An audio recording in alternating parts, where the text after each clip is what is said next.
Welcome to America's Cannabis Conversation at americascannabisconversation.com. And here's your host, Dan Perkins.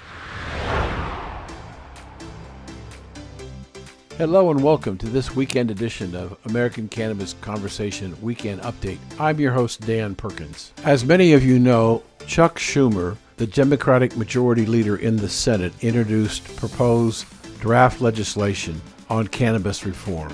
And that's what the industry's been talking about for the last 2 weeks. This show has three unusual guests who will come at this from three different perspectives. First, we have John Kagia, who is the Chief Knowledge Officer for New Frontier Data. He's going to explore what things are in the bill that could be problematic to getting it passed. One of the things that John will talk about is that the progressive tax that the government wants to put on marijuana sales to up to 25% federal tax. Our next visitor is Dr. Jordan Tishler, who is our cannabis doctor on call. He's concerned about the bill because it doesn't address patients' needs and concerns. He told me that in 186 pages of the law, there is no discussion about protection and rights for patients.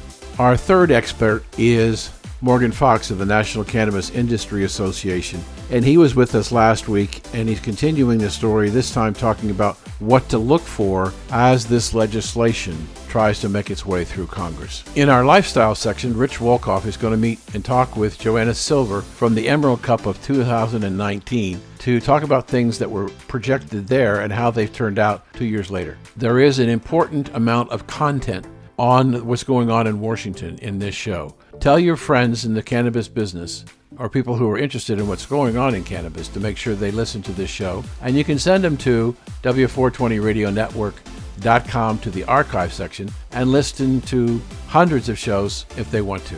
This is Dan Perkins. Now, let's get this show on the road.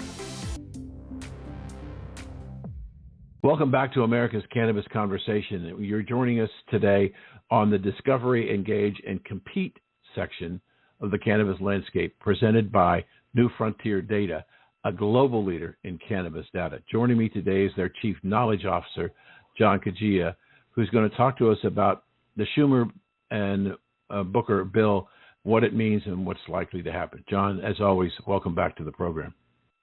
So what do you think, John? So as a longtime industry analyst, this is a very mixed bag, both for national cannabis policy and for the fledgling U.S. legal cannabis industry. So the first big thing that the bill does is that it deschedules cannabis. So basically it takes it out of the Controlled Substances Act and puts it into a yet undetermined framework that would be governed by three agencies: the Tobacco Tax and Trade Bureau, the Food and Drug Administration, and the ATF, the Bureau of Alcohol, Tobacco, and Firearms.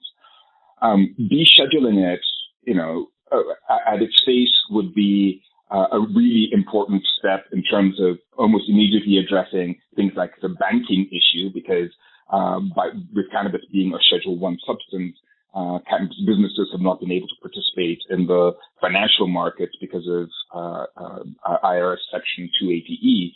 And we don't need to get into the details of that, but that its classification as a controlled substance has prevented the cannabis industry from having full and fair participation in the free market, the free financial market.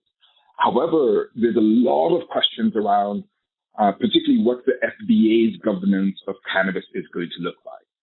And there's going to be a lot of deferment to the agency in terms of developing that regulatory protocol.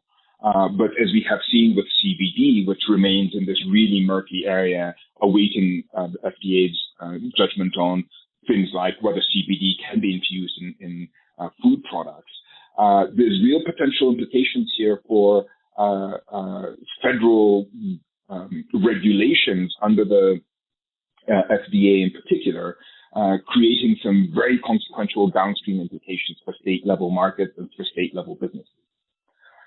There are some kind of outstanding and long-desired elements within this bill, including the mandate that both the Government and Accountability Office and the Department of Health and Human Services really invest in collecting data around research, data and research around the social, public, and medical impacts and implications of cannabis use.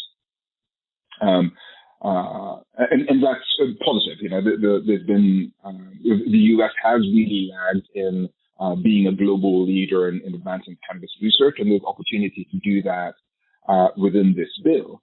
But there's also some things that the industry is very, very concerned about, including this proposed tax rate, which would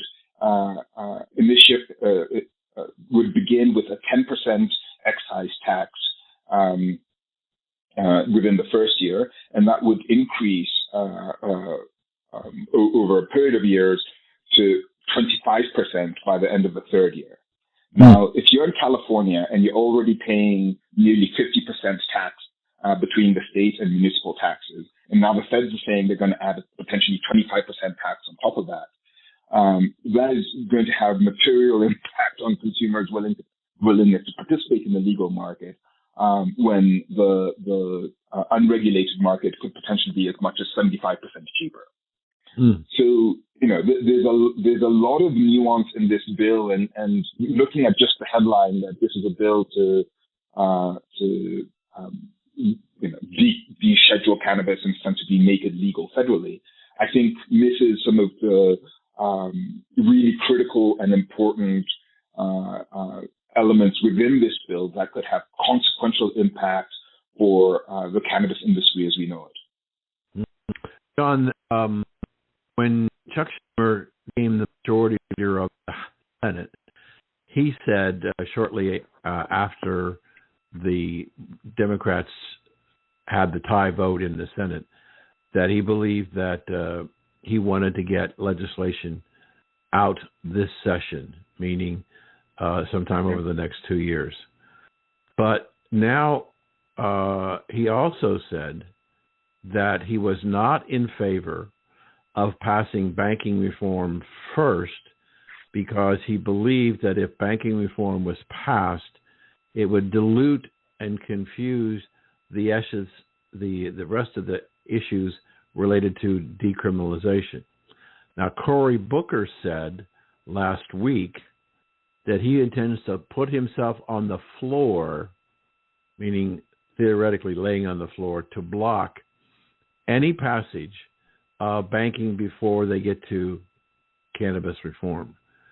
So the two of the three sponsors of the bill have said, we're not in favor of banking reform, but it appears that an awful lot of people in the industry are interested in banking reform. There's a very interesting tension that is brewing here. The liberal wing of the Democratic Party wants to see the most expansive form of federal cannabis reform that is possible. And that's understandable. This is an issue that they've been championing for decades. However, for conservatives who have not come as far on this issue yet, they feel that allowing free and fair access to the economic market is a good incremental step without necessarily inserting the federal government into the business of regulating cannabis. And it remains to be seen whether this bill in its current form will be able to even secure passage within the caucus, within the Democratic Party, let alone whether it will be able to bring in any Republicans to support it in its current form. Schumer even said this week that he didn't think he had the votes to pass it. On the Democratic side, it's very, very difficult to see. Yeah, it's very difficult to see how this gets through.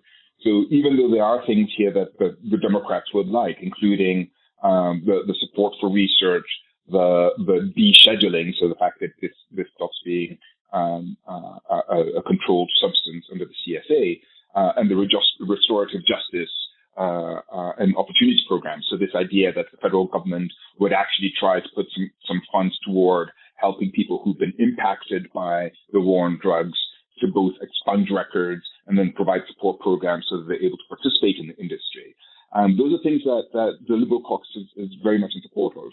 But when you start looking at things like the excise tax requirement, at 25%, that's in the states where it is already legal, which have moderately high tax rates. That's certainly a point of concern. There's a interesting item here called the federal sales permit, in which, in order to be a state level operator, you'll need to apply to the federal government to get a permit before you can sell at the state level. And it's not impossible to envision a scenario where, for example, if we end up with a very conservative administration in the next cycle, where they just stop issuing permits by saying, there's enough cannabis businesses already operating in the market. And so there's elements here that are creating tension within the Democratic Party. And there's going to need to be a lot of horse trading within the party in order to be able to refine this in a way that can achieve party consensus. I want to ask you a question somewhat about what you're saying there, the challenge between the sides of the party.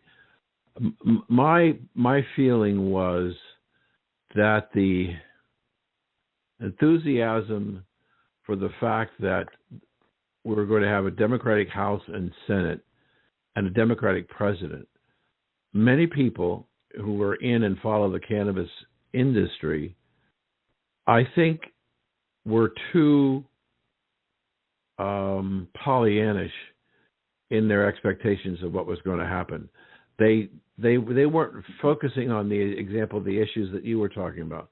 They just felt that with a Democratic House and Senate and a Democratic president, we're going to get this done. And hallelujah. And damn the details. Let's just get it done. But it's the devil is in the details, and that's where it's running into roadblocks. That's absolutely right. And unfortunately, this is a function of lack of understanding of what federal governance actually means in this case. Mm-hmm. Unfortunately, I think too many people's expectation was that the federal government would basically say, we are removing it from the Controlled Substances Act, but all of the other issues are going to be governed at the local level, at the state level. But practically speaking, that's just not the way federal policymaking works. Mm-hmm. There was no way that this would be taken out of the Controlled Substances Act, but given the recognition of cannabis as a quote-unquote drug, that there would not be then some federal intervention into governing this drug in American society. So that introduces the FDA's involvement in regulating cannabis. And so it raises some really substantial questions, even foundationally around smokable cannabis products. If the FDA takes control of regulating cannabis, is the FDA essentially going to be then asserting or affirming the safety or lack of safety of smoking a joint relative to other ingestion methods? And is there going to be different types of regulatory protocols or requirements around combustible cannabis, which is the way in which the majority of consumers ingest cannabis currently? The role that the FDA is going to play in regulating this industry, I think, is going to be a really critical point in this debate. And because that regulatory framework doesn't get instituted until this law passes, there's a lot of concern that by deferring that control to the FDA, then you end up in a situation where the FDA starts creating policies that end up being kind of foundational, incremental, or negatively impactful to the industry as it currently operates. Well, John, we should just time for one more question. I believe what I'm about to say is true. I think that, again, another misconception, criminal justice reform. My understanding is that the vast majority of people that are imprisoned over cannabis charges are state and local facilities, not federal facilities. So most of the incarceration is done at the state and local level. There are very few prisoners on the federal level. That's right. And generally, the types of people who've been intercepted at the federal level for cannabis offenses are operating at a very, very large scale. The DA is generally not going out and busting street level dealers. That said, there is actually a clause in here that tries to get to that point. So at one level, it does include a proviso to expunge records for people who've been federally charged or arrested, having their records expunged if it was a nonviolent cannabis offense. But they also say that the federal government will support state-level programs on the condition that the states create a framework to expunge their records at the state level. So there's an incentive mechanism there to try and get states to do the record expungement and kind of release of nonviolent offenders at the state level, even though that is a domain that the federal government doesn't have direct control over. So basically, the federal government is saying, in order to receive these funds, we expect you to take some steps to expedite the process of getting the non-cannabis only offenders both out of prison and have their records expunged. Yeah. We've been speaking with John Kagia, who is the Chief Knowledge Officer for New Frontier Data, one of our sponsors and sponsor of this segment, Discover, Engage, and Compete in the Cannabis Landscape. John, thank you for joining us. Always a pleasure, Dan. Right. If you missed any of this terrific interview with John, you can go to W420radionetwork.com, go to the archive section, and listen to this show in full length and click on many, many shows that John has been with us. So go to W420radionetwork.com archive section to listen to this show. And we'll be right back. Hello, this is Dan Perkins with more information on the new frontier data software called Equio. Let me ask you this question. Would the success of your business be impacted if you knew the frequency of visits customers spent in competitor stores? Of course it would. The question is, where do you go to get this information? This is just one of the many pieces of information that you can get through the Equio software available at newfrontierdata.com. Remember to click on the Equio button and don't forget to ask for the special offer. I'm Dan Perkins. Welcome back to America's Cannabis Conversation, and joining us is one of our, I was going to say oldest, but that's not the best way to, a gentleman who's been on our show more than any other guest, Dr. Jordan Tishler. He is our cannabis doctor on call. He's always got something to talk about. And welcome to the show again, Jordan. Oh, it's great to be back. I love being on the show with you. It's awesome. Thank you. I appreciate that. So Jordan sent me an email, said we should do a show on cannabis, and he's never ever called me before or sent me a note that we should do this. So he's obviously important to him. So, Doctor, tell us about what the issues are and what do you want to talk about? Well, thank you for giving me the floor to speak about this today. I mean, as probably most of your listeners know, the trio of Democratic senators, Senators Schumer, Wyden, and Booker, introduced a bill this week for the legalization of cannabis. And everybody is pretty excited about that. And frankly, I think it's a really nice next step. But it is interesting to me that in this 168 pages worth of law and regulation, they don't take care of patients at all. They don't even address patients. Like, I'm sorry. I realize I have a slightly biased point of view being a physician, but it is beyond my comprehension how we can consider any legalization of cannabis without making some provisions for the proper care of people who are actually sick and whose needs are not well served by a purely recreationally oriented market. And so I think that's a key thing that I wanted to talk about today. Well, that's sure. I have no problem with that. I'll admit to you that I read the document and it didn't cross my mind. But now that you brought it up, we should talk about it. I'm thinking, so what are your concerns about the medical side? I guess would that be fair? You're more concerned about how we're going to treat people on the medical side as opposed to the recreational side. Well, the bill itself doesn't contemplate a medical side, right? I mean, I think that we're used to thinking in sort of three sides, if you will, right? There's sort of a recreational side, there's a medical side of cannabis, and then perhaps there's a sort of scant pharmaceutical side that perhaps under some form of legalization will start to increase as science is done. But, there are really kind of those three components. And this bill, focuses on making cannabis no longer illegal, which is good. It focuses on social justice issues for people of color and what's the word I'm looking for? Implements or demands implementation of certain taxes in order to fund a trust fund that will be used for the betterment of people of color who've been harmed by prohibition. And I think all of those things are good, but that's really kind of as far as it gets, and there's just absolutely no discussion about health care. And I get wigged out about that because, first of all, I don't think that the recreational market does patients any good at all.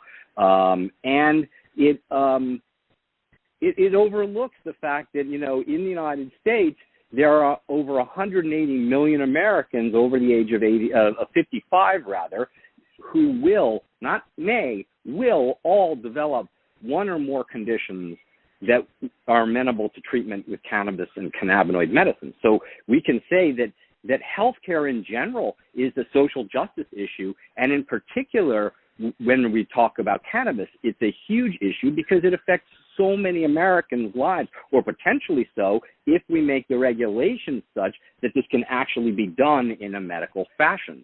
I think that Americans have not even sort of really begun to understand the fullness of how many people's illnesses can be addressed this way, because at the moment, most patients don't kind of want to talk about this publicly, and frankly, most physicians are sort of open to the idea, but not like deeply steeped in this as a medicine. And so there's a lack of conversation at this point, both nationally and also between physicians and their patients about, what can cannabis really do for them. But in the meantime, we don't want regulations out there that make that conversation basically impossible or meaningless, right? So we really do need to implement a way for patients to get cannabis care as well as cannabis medicine. Like, anybody can go down and buy a joint, but that's not really a very good approach to most medical care. We've talked about that many, many times. Yes, we have. So as you know, and as your listeners who've heard me before know, I founded an organization called the Association of Cannabinoid Specialists. We're a group of doctors and other health professionals and interested people who are focused on using cannabis and cannabinoids as medicine and providing good and proper care to patients. And from our perspective, this bill just didn't even touch it. So we have written a platform, this is actually a few years ago, that really describes what it is that we think needs to happen on the federal level in order for patient care to go in the right direction. So are you going to take it out of mothballs and dress it up and send it off again? Oh, hell yeah. So, it's been out there and we send it to people, and thankfully we have a lobbyist whose name is Tammy Wall, and she's well connected. And so we're right now sort of at that point where we're getting it out there. We've got an op-ed that we're working on right now. We've got letters to these various senators going. So yes, there's a large effort here to make sure that those who are in power here, that they kind of miss the boat for the largest group of Americans. Yeah, and I want to ask you a question, but I don't want to put you on the spot. So if you choose not to answer, it's okay. I just wanted to.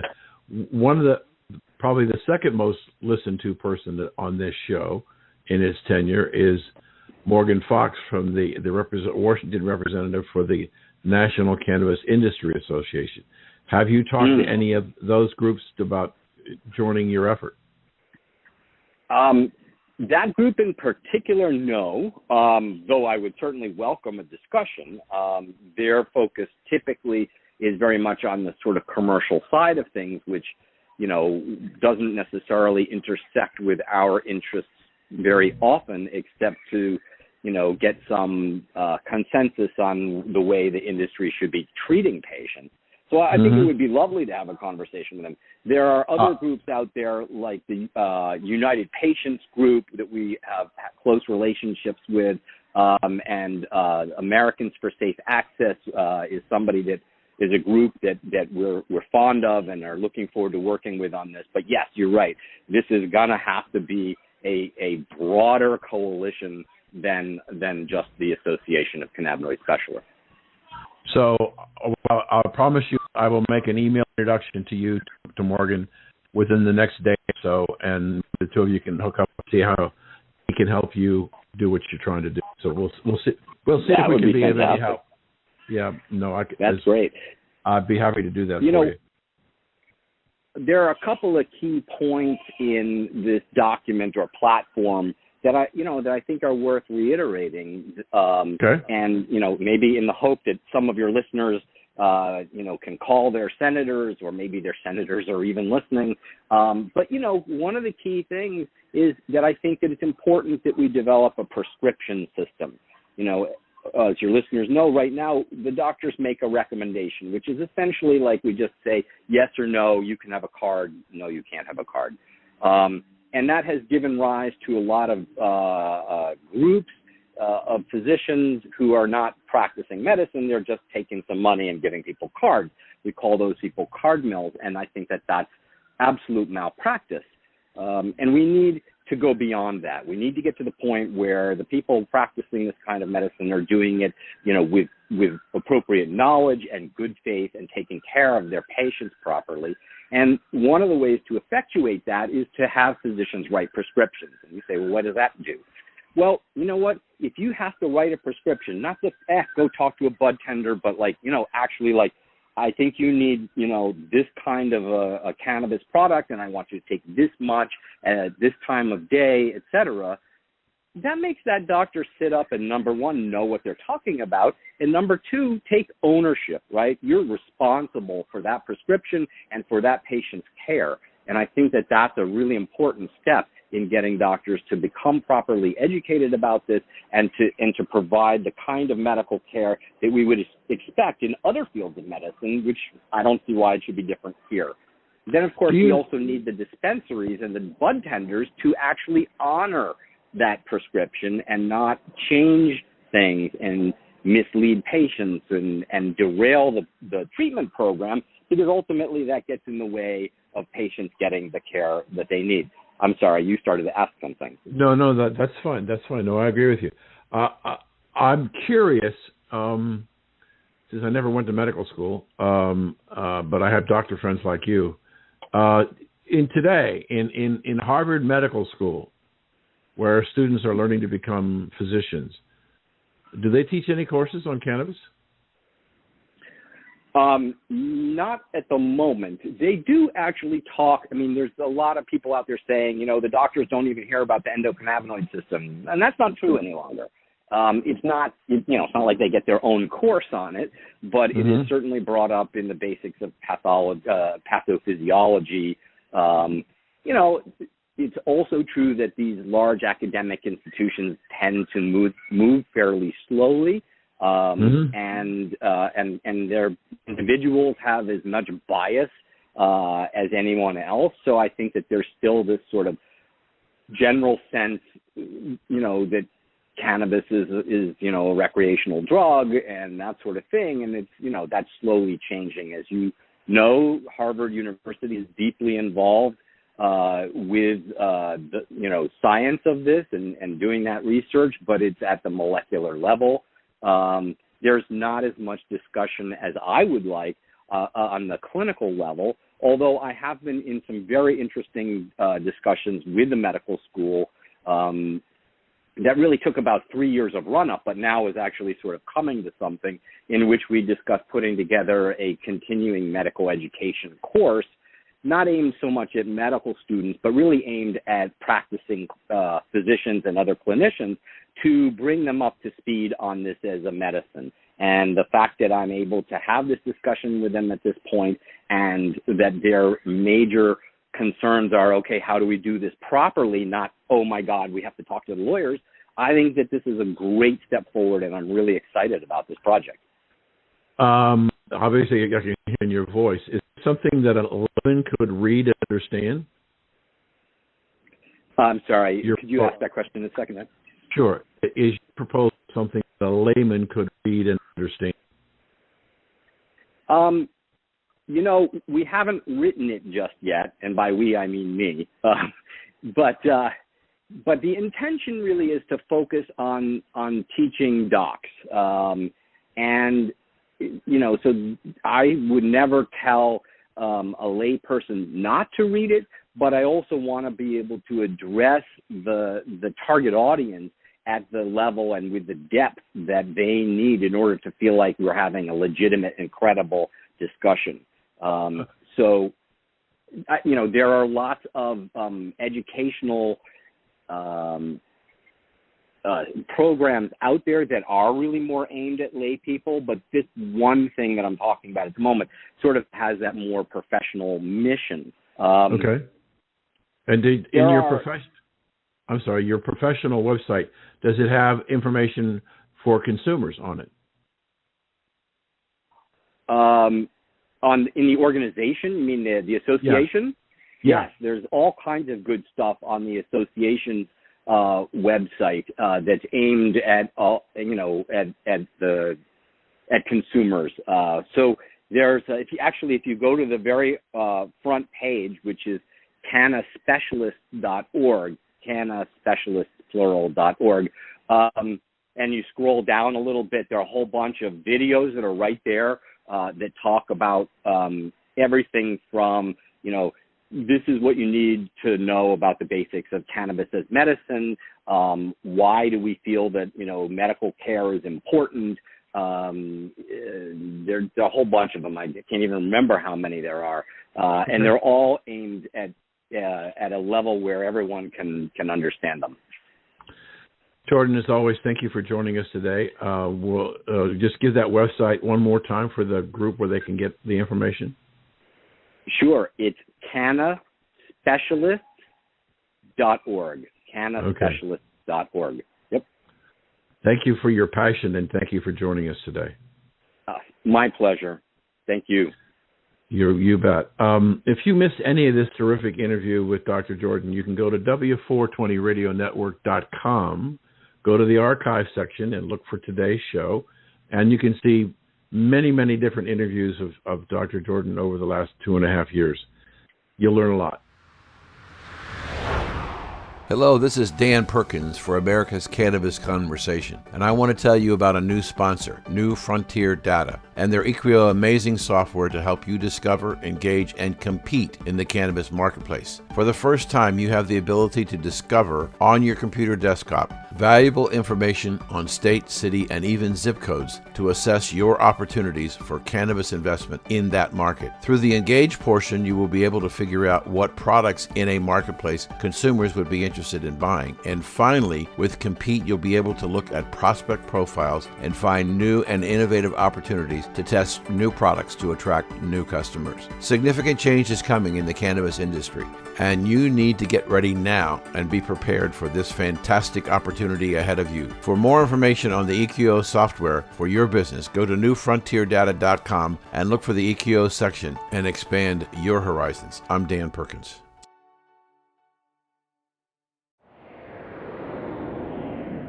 Welcome back to the conversation. Joining us today is our old friend and multi contributor, Morgan Fox from the National Cannabis Industry Association.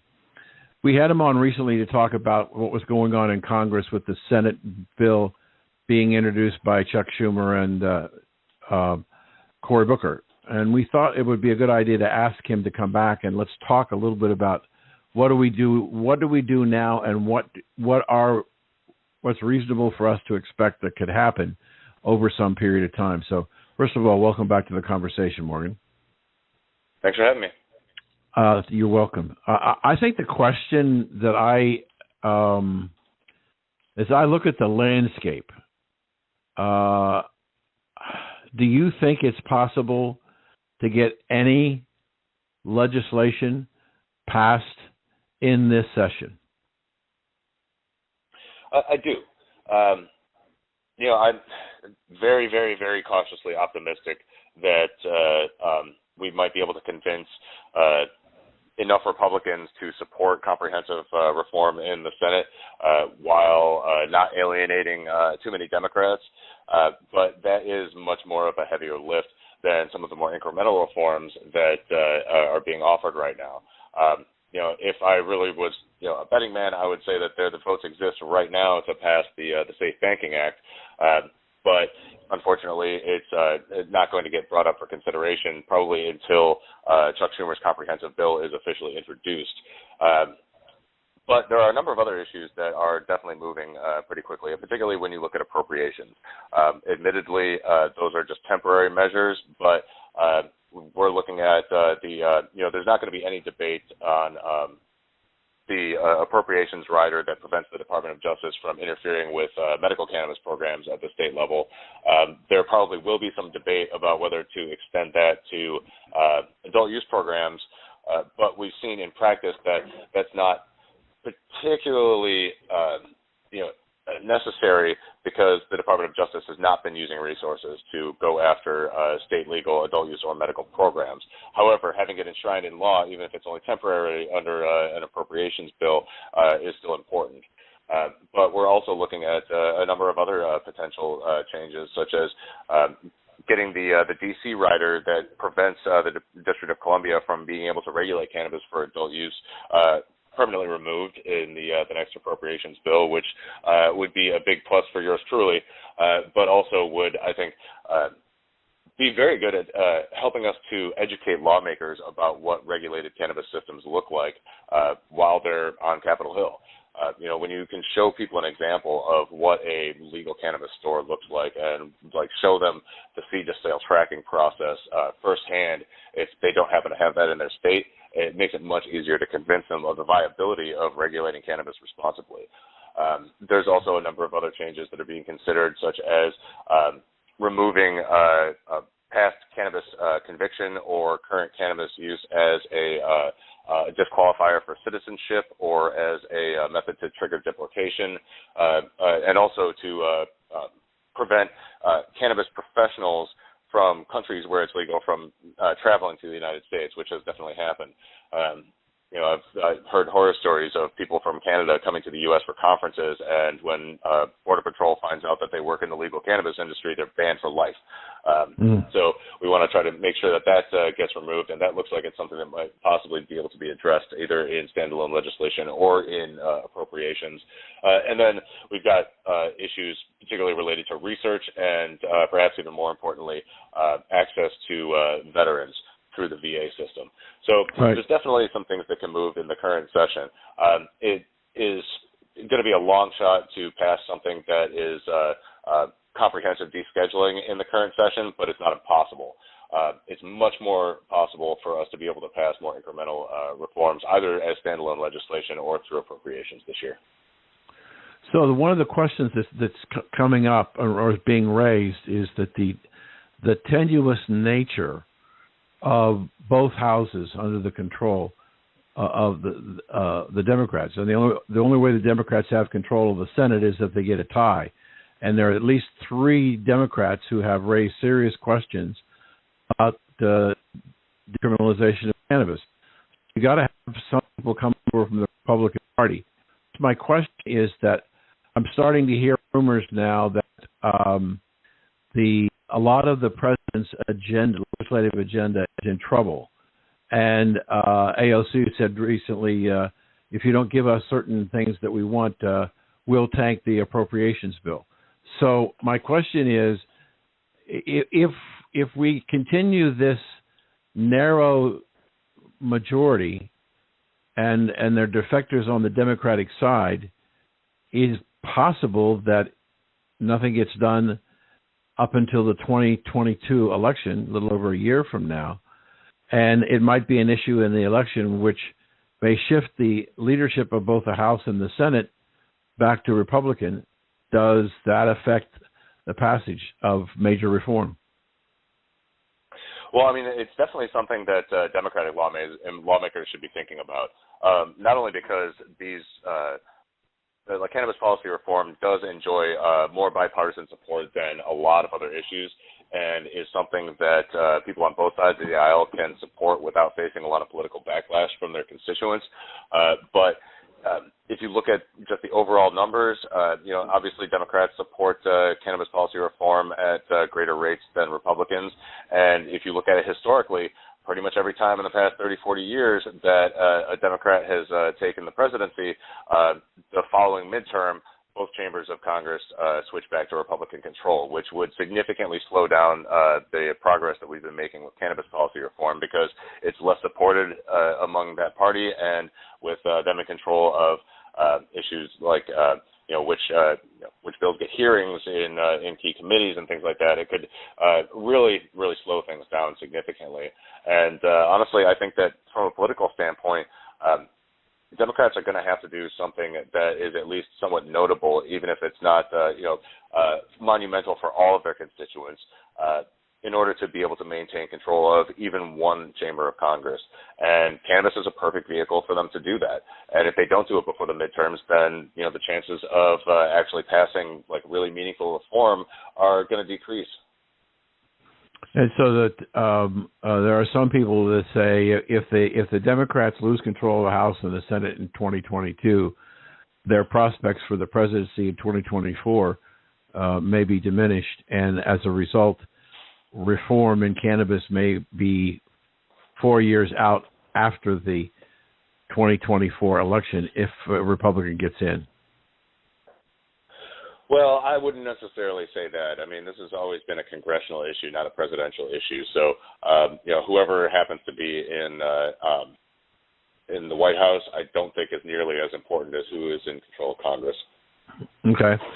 Recently, Joe Biden has said after the, I guess within minutes of the announcement by Chuck Schumer, that the White House is still not sure that they're convinced they want to support the Safe Banking Act. What's going on there?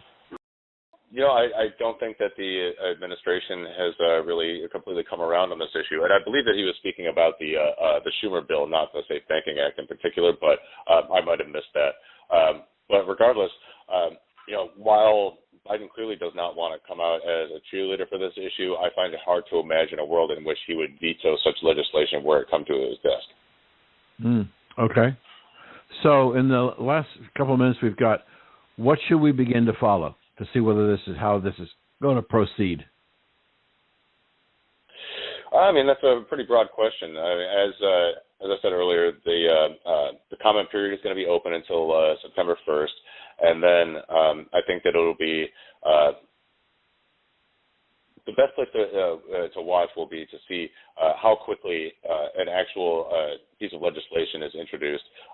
Probably, or I'm thinking around early or late October, and then once that happens, I think that it'll be very, very important to watch whether or not things like the Safe Banking Act are granted committee hearings, and that's something that we're going to be working on pretty heavily, while we're also working on improving and amending the CAOA. Do you think that there's any possibility that the comment period gets extended, pushing it back further? I suppose it's possible, but I don't see any indications that would happen right now. And I mean, to tell you the truth, I think that they're going to get a flood of comments already. So I don't know if they're necessarily going to need to extend it. They're going to have more than enough input just in the window that exists now. Are you getting any sense of what the comments are?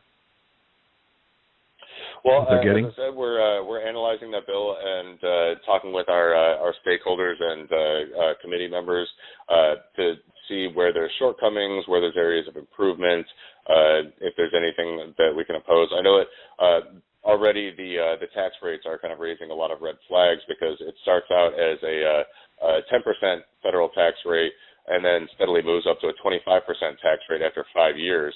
Wow. Now, admittedly, the fact that 280E will no longer be a problem does kind of alleviate that a little bit. And there's also a provision that allows for a 50% federal tax deduction if your company makes less than $20 million a year, which is most cannabis companies. So, those kind of alleviate some of the concerns, but really, like high taxes like that, especially when you look at the insanely high rates of taxation at the state and local level and the already existing high barriers to entry to even get into the industry, are certainly concerning if we want to try to transition into a completely regulated market and diminish the presence of the unregulated market as much as possible. Aside from that, I think that there's probably a lot of real big questions about some of the details regarding federal regulation. But again, those are still issues that we're trying to parse through, and we'll hopefully be providing feedback sometime in the next couple of weeks once we've really had a chance to dive into the details and consulted all of our members and experts. So if I understand what you were saying, you're saying that a few minutes ago, you're saying that the control would move over to the FDA and the ATF? The FDA, the Alcohol and Tobacco Tax and Trade Bureau, would be the primary regulatory bodies for legal commerce, and then the ATF would basically be in charge of anything that is in violation of that. But the exact interplay of how that works is kind of still in question, so that's something that we're exploring and are going to be suggesting gets a little bit more clearly spelled out in the legislation itself. Well, thank you for helping us, giving us some pointers to look for what's going to happen. It's going to be a very interesting summer and perhaps into the fall and into the next year. We've been joined today by Morgan Fox from the National Cannabis Industry Association, speaking about cannabis reform as introduced by Chuck Schumer and Cory Booker this week. Morgan, thanks for joining us as always. Thank you. You're welcome. If you missed any of this terrific interview with Morgan, you can go to W420radionetwork.com, go to the archive section, and you can listen to this show and many, many shows that Morgan's been on, and his contact information will be with that. This is Dan Perkins. We'll be right back.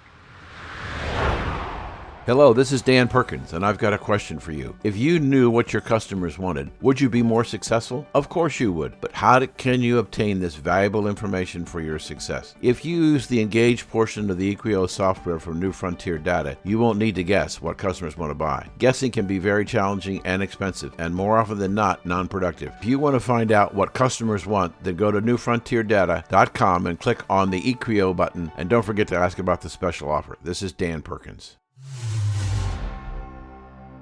Time now for the lowdown on another high time experience. Here's 420 lifestyle correspondent Rich Walkoff. Emerald Cup 2019, Santa Rosa. We're in the epicenter of the weed world worldwide, right? And here we are, Joanna Silver, author of the upcoming book, Growing Weed in the Garden. It sounds oxymoronic because we don't want weed in our garden. But now, if it's a new weed, we really want weed in our garden. So what's this all about, young lady? Well, we want it in our garden, and we want it outdoors. And no grow lights, no fancy equipment, just growing it like a plant, like the rest of the plants in our garden, because we can.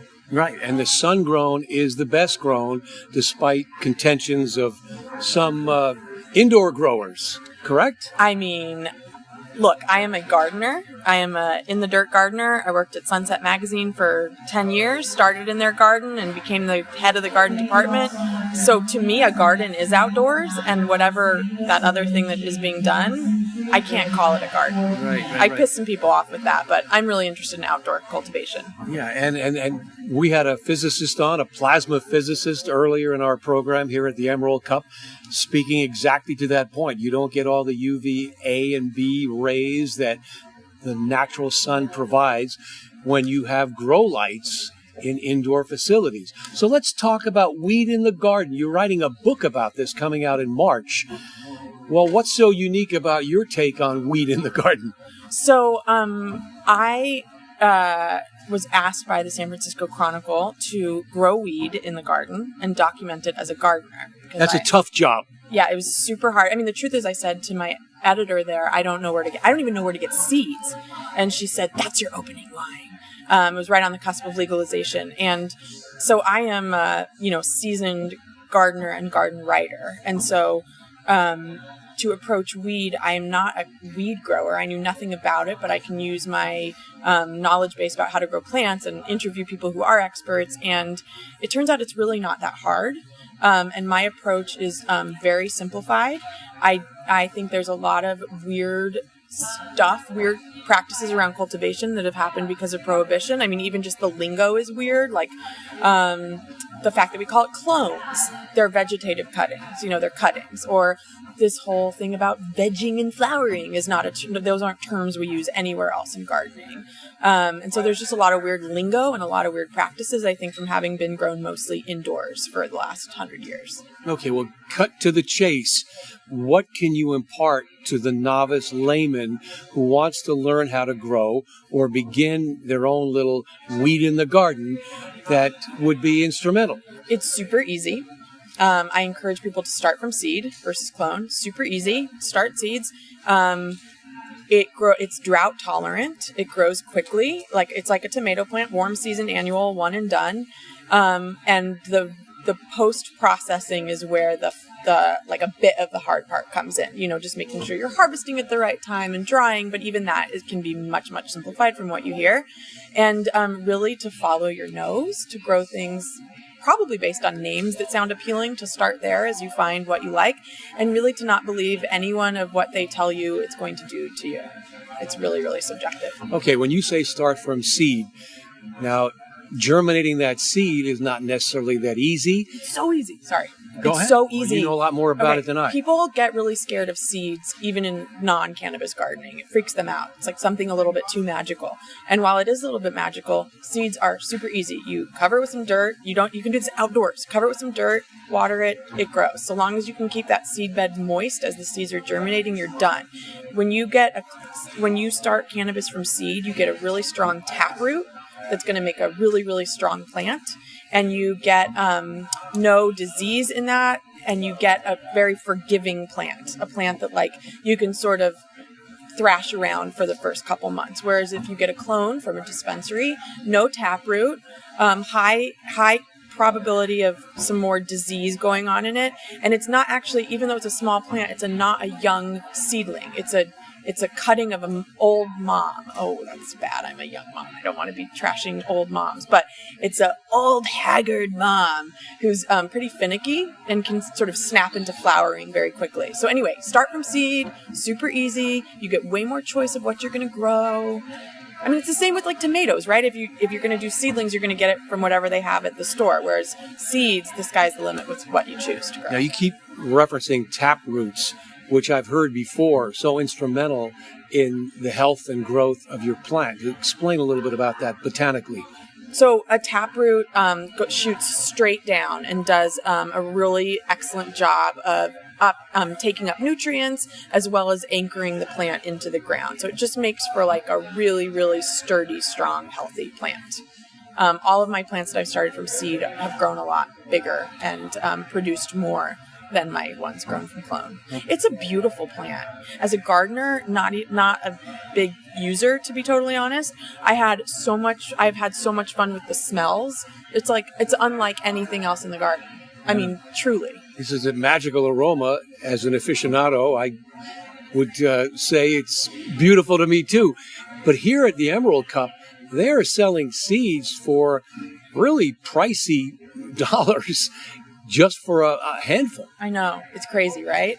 It reflects the history of it having been illegal. I think that the prices need to come down, frankly. Well, supply and demand, perhaps, or you're talking about how important it is to get from seed, so hence there's more demand for that. Yeah, I mean, I think they've been able to charge that much, and so they're still charging that much. And breeding is hard work, especially in an industry where it was illegal, and any record keeping would be adding to your sentence. I mean, it was very clandestine work to be breeding and doing it well. but I think the prices should come down. Okay, so what strains did you work with? What strains were easiest to grow or more challenging? So first of all, we should be using the word cultivar, not strain. That's another wonky leftover from Prohibition. Strains are terms for bacteria and flu. In the growing world, it would be cultivar. Cultivar. Yeah, so I'm hearing that word for the first time. I'm not gonna be the one to clean that up, but hell, I'm gonna try because it annoys me to no end. Okay. So I have so far stuck with ones that I like the names of. For example, blueberry muffin and mango trees and these very fruity ones that have sounded like appropriate to be in my garden. And my favorite one, I mean, the terpenes on blueberry muffin are unlike anything I've ever had. They smell like a blueberry that is baking in a baked good, available from the Humboldt Seed Company. This year, I'm going to grow something called Freak Show, also from Humboldt Seed Company. I hate the smell of it. Sorry, guys, it smells weird. But its leaves are unlike any. They don't look like cannabis leaves, and I'm into the aesthetic of all of this. And I'm going to be growing for Leafly, the cannabis website, and doing a whole grow journal. And I've decided I want to grow the weird. Like, I'm no longer sticking to the fruity names. Like, gimme green crack, gimme, AK-47. Give me the ones that like don't sound friendly. I choose on name. I don't choose on like, this is going to make you do this. You may be the only grower I ever heard choose his or her cultivator by name or smell versus the wallop or the feel or sensation. Well, I think that it's all, okay, for me as a user, I am very one note. I am a lightweight, and weed makes me want to clean something and maybe dance a little bit while I'm cleaning the thing. That's it. So, like, if it says it's going to make me sleep, I'm cleaning and I'm dancing. You could be like Cinderella. Yes, that's it. Like, it's very one note. So I also think that it's really subjective. All these descriptions of what it's going to do to you, I think it's bogus. I do. So at least that is my experience. So why not choose on smell? I grow, Gertrude Jekyll rose based on smell. Of course I'm going to grow other plants based on smell. Okay. So what other tips from the gardener from your upcoming book, Growing Weed in the Garden, can you impart?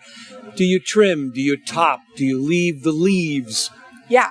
So absolutely. A lot of the overly complicated pruning practices are also sort of, as you were saying earlier, indoors. You're having to modulate for having these grow lights just above, whereas the sun moves. Right? So you actually can do a lot less pruning because the sun moves throughout the day and hits all of the leaves and all of the buds. I do top. I top the plants to get bushier growth and to prevent having one big Christmas tree bud, which like looks so cool, and your brother's finally like, you did something cool, Joanna, but it's just a bit harder to dry. So I top, and then I do a few more like selective little pinching. But no, other than that, I really leave the leaves on. If I get super bored, maybe I'll pick some off. But I'm lazy gardening. Compost, a bunch of compost in the beginning. I don't switch up the fertilizer when it starts flowering. Like, no, I just give it like anything else in my garden, in my annual bed that is one and done. I give it a ton of compost in the beginning and I call it a day. Now, I always thought it was more science than art. You're giving me the impression it's more art than science. Okay, what other little tidbits for the layman grower in the cannabis world? Well, the one thing, if you do start from seed and if you don't get feminized seed, then you have to sex your plants, which is like, when I heard that is even a term, I was like, okay, sign me up. That's so cool. Like, what? Because the plant is dioecious. There are males and females. That's super rare in the plant world, even more rare in the edible world. And so you get to learn how to tell the difference between male and female, and it's very easy and it's really fun. And you get to tell your friends that you sexed your plants. Well, tell me more. It gets even better. Ready? The females, their little pre-flower are these little hairs, and the males are, you guys don't know this really? The males are balls. They grow a little pair of balls. Okay. This That's is it. It's so fun. uncharted territory. Keep going. No, that's it. And then you can tell from a pretty early stage so that you're not dumping more and more resources. So you want to castrate the male and You don't just enhance the castrate female. it. You get rid of the male. Get rid of it. Yeah, unless you want to make seeds. So yeah. Why do you think I like this activity? No, yeah, you're after unpollinated female flowers. That's what you want. Okay, and that's how you determine. Look for the balls in your weed. You heard it here first. That's Look for the balls. Joanna Silver with this earth-shattering, pioneering philosophy, growing weed in the garden, coming out March 24th, and more pearls of wisdom. But it's great catching up with you and meeting you today, and I never knew the things I just learned in the last 15 minutes. The Emerald Cup 2019 and W420 Radio. Rich Walkoff here in Santa Rosa. Hope you're digging it. W420radionetwork.com